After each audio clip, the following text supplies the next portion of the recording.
सबसे पहले बात करेंगे। वज़ीर-ए-आज़म शहबाज शरीफ कहते हैं कि खैबर पख्तूनख्वा को 2010 से लेकर आज तक 600 अरब रुपए दिए जा चुके हैं। फंड्स देने के बावजूद पेशावर में सेफ सिटी तक नहीं बनाया जा सका। बदकिस्मती से दहशतगर्दी का अफरीत फिर से सर उठा रहा है। दहशतगर्दी के खिलाफ जंग में 80,000 लोग शहीद हुए। पाक फौज और अवाम ने दहशतगर्दी का बहादुरी से मुकाबला किया। इस्लामाबाद में नेशनल सिक्योरिटी वर्कशॉप के शुरा से वो खिताब कर रहे थे।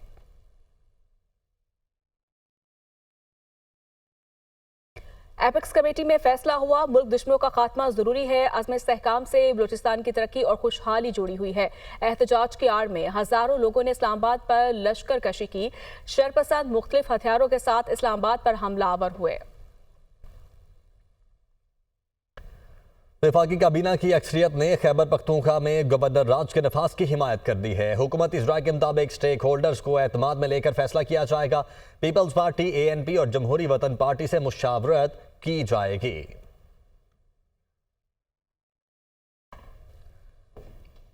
खबर शामिल करेंगे। साहबजादा हामिद रजा ने तहरीक इंसाफ की कोर कमेटी और सियासी कमेटी से इस्तीफा दे दिया है। जराए के मुताबिक हामिद रजा की जानिब से हालिया सियासी सूरत हाल के पेश नज़र इस्तीफा दिया गया है। साहबजादा हामिद रजा ने तहरीक इंसाफ की कोर कमेटी और सियासी कमेटी से इस्तीफा दे दिया है। जराए के मुताबिक हामिद रजा की जानिब से हालिया सियासी सूरत हाल के पेश नज़र यह इस्तीफा दिया गया है। इसी पर मज़ीद बात कर लेते हैं। वकार सैयद हमारे साथ मौजूद है। वकार, बताइएगा, क्या आज इस्तीफे देने का सिलसिला जो ये जारी है, क्या वजूहात है इसके पीछे? देखिए, जो पाकिस्तान तहरीक इंसाफ का ये एहतजाज था, उसमें बहुत से जो सियासी और कमेटी के अरकान थे, उन्होंने गुज़श्ता शब जो इजलास थे उसमें तहफ़्फ़ुज़ात का इज़हार किया गया था कि जो बानी PTA के फैसले हैं उससे मुतालिक बाकायदा तौर पर कोर कमेटी और सियासी कमेटी को आगाह नहीं किया जाता। जो मैकेनिज्म है उसमें जो है वो यानी प्रॉपर मैकेनिज्म ना होने के बायस जो है मुख्तलिफ जो अरकान कौमी असम्बली थे, जो कमेटियों के मेंबर्स थे, उन्होंने तहफ़्फ़ुज़ात का इज़हार किया था। जबकि अभी जो सियासी कमेटी है उसका इजलास भी जो है वो कुछ देर बाद जो है वो पेशावर में होगा। इससे कबल जो सुन्नी इत्तेहाद कौंसिल के जो सरबराह हैं साहबजादा हामिद रजा, ज़राए के मुताबिक उन्होंने जो कोर कमेटी है, ठीक है, इजलास भी होगा। बहुत शुक्रिया वकार आपका। सेक्रेटरी जनरल सलमान अकरम राजा ने ओहदे पर काम करने से माजरत कर ली है। कहते हैं जाती वजूहात की बिना पर ओहदे पर मजीद काम नहीं कर सकता। बैरिस्टर गौहर ने सलमान अकरम राजा का इस्तीफा मंजूर करने से इनकार कर दिया। कहा, बानी PTI ने ना किसी ने आपके इस्तीफे का तकाजा किया, मैं खुद भी मुस्ताफी नहीं हो रहा। बलूचिस्तान असम्बली में PTI पर पाबंदी लगाने की करारदाद मंजूर कर ली गई है। मुश्तरका करारदाद सूबाई वजीर मीर सलीम खोसा ने पेश की। PTI ने मुल्क में इंतशार फैलाने, सिक्योरिटी फोर्सेस को आवाम से लड़ाने की कोशिश की। PTI ने 9 मई को मुल्क गैर फसादात बर्पा किए। PTI की जानिब से एक मरतबा फिर पुरतशद्दुद कार्रवाइयां की जा रही हैं। इसी पर मजीद बात कर लेते हैं। इरफान सईद हमारे साथ मौजूद है। जी इरफान, बताएगा क्या तफसीलात हैं आपके पास? जी बिल्कुल, बलूचिस्तान असम्बली ने अब से कुछ देर पहले असम्बली का इजलास हुआ जिसकी सदारत स्पीकर बलूचिस्तान असम्बली अब्दुल खालिक अचकज़ई ने की, जिसमें नून लीग के वजीर बराए कानून और पार्लिमानी अमूर मीर सलीम खोसा ने PTI पर पाबंदी आयद करने से मुतल्लिक करारदाद पेश की और कहा कि 9 मई के बाद PTI की जानिब से पुरतशद्दुद कार्रवाइयाँ की जा रही हैं। PTI एक सियासी इंतशारी टोले की शक्ल इख्तियार करती जा रही है। इंतशारी टोले ने मुल्क में हर निज़ाम और मकतबा फ़िक्र को बुरी तरह मुतासर किया है। उन्होंने अपनी करारदाद में कहा कि एक सूबे का वज़ीर आला वफाक और उस फेडरेशन के खिलाफ महाजराई की बातें कर रहा है। वज़ीर आला खैबर पख्तूनख्वा, बहुत शुक्रिया आपका। खैबर पख्तूनख्वा असम्बली का हंगामी इजलास आज रात 9 बजे तलब कर लिया गया है। स्पीकर बाबर सलीम सवाती इजलास की सदारत करेंगे। खैबर पख्तूनख्वा असम्बली का इजलास 2 दिसंबर तक मुलतवी किया गया था। तो खैबर पख्तूनख्वा असम्बली का हंगामी इजलास आज रात 9 बजे तलब किया गया है। स्पीकर बाबर सलीम सवाती इजलास की सदारत करेंगे, जबकि खैबर पख्तूनख्वा असम्बली का इजलास 2 दिसंबर तक मुलतवी किया गया था। बात करेंगे पाकिस्तान स्टॉक एक्सचेंज में कारोबारी रोज का तारीख साज तेजी पर अख्ताम हुआ। 100 इंडेक्स 1,82 पॉइंट्स की रिकॉर्ड सतह पर बंद हुआ। 100 इंडेक्स में मजमूई तौर पर आज 813 पॉइंट्स का इजाफा हुआ। सोने की कीमत में कमी का रुझान देखा गया। 1 तोला सोना 700 रुपये सस्ता होकर 2,75,200 रुपये का हो गया।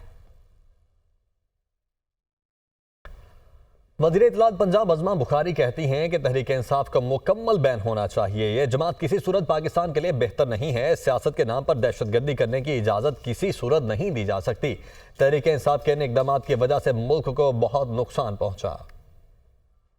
जो कुछ हुआ है वो नाकाबिले बयान है और सियासत में दहशतगर्दी की, सियासत के नाम पर दहशतगर्दी की और फसाद करने की इजाज़त नहीं दी जा सकती, किसी भी मुल्क में नहीं दी जाती।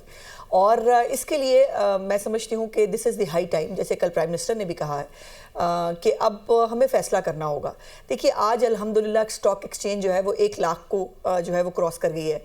पाकिस्तान के अंदर सरमायाकारी आ रही है, लोगों को महंगाई कम हो रही है, लोगों के हालात बेहतर हो रहे हैं। और उसके बाद आप जो है हर रोज़ हर महीने हम मार्च लेके आ गए हैं और एक सूबा जो है वो सरकारी वसाइल के ऊपर वफाक पे यलगार करता है। तो इसके लिए जो है वो पंजाब गवर्नमेंट हर तरह की कानूनी कार्रवाई जिसका फ़ैसला होगा, चीफ मिनिस्टर साहिबा इसके ऊपर जो है जैसे ही फ़ैसला करेंगी मैं आपके साथ भी शेयर करूंगी, लेकिन इसके ऊपर हर तरह की कानूनी कार्रवाई जो है वो होनी चाहिए, वो होगी। अदरवाइज़ मुल्क आगे नहीं बढ़ सकता और ये रोज़ रोज़ के तमाशों के लिए ये मुल्क नहीं बना। लोगों को रिलीफ चाहिए, लोगों को आसानियाँ चाहिए जो पाकिस्तान में अल्लाह पाक के करम से अब आने शुरू हो गई और उसकी राह में जो भी रुकावट डालेगा उसके साथ निपटा जाएगा। यही तो अफसोस है कि वो किसी से भी कुछ नहीं सीखते। उनको उनका कंपटीशन उनका मकसद ही नहीं है। अपने सूबे के देखें, जिस सूबे में आग लगी है दहशतगर्दी की, जिस सूबे के अंदर लोग फ़िरका वारियत का शिकार हो रहे हैं, एक दूसरे के गले काट रहे हैं, इस पार्टी के साथ एज इट इज़ पाकिस्तान नहीं चल सकता। और अगर पाकिस्तान को चलाना है तो पाकिस्तानियों को एज ए होल, तमाम इदारों को, मीडिया को, सिविल सोसाइटी को, सियासी जमातों को, सबको फैसला करना पड़ेगा। आरपीओ रावलपिंडी बाबर सरफराज ने कहा कि पीटीआई ने पुरतशद्दुद एहतजाज किया। मुजाहिरीन ने पुलिस पर बराह रास्त फायरिंग की जिससे 170 पुलिस अहलकार जख्मी हुए। 1151 मुजाहिरीन को गिरफ्तार किया गया। सीपीओ रावलपिंडी सैयद खालिद हमदानी ने कहा मुजाहिरीन की जानिब से पुलिस पर सीधे फायर किए गए। पुलिस ने सब्र का मुजाहरा किया। डीपीओ अटक ने भी कहा कि कानून अपना रास्ता अख्तियार करेगा, शरपसंद अनासर को सजा दिलवाएंगे। वो रावलपिंडी में न्यूज़ कॉन्फ्रेंस कर रहे थे।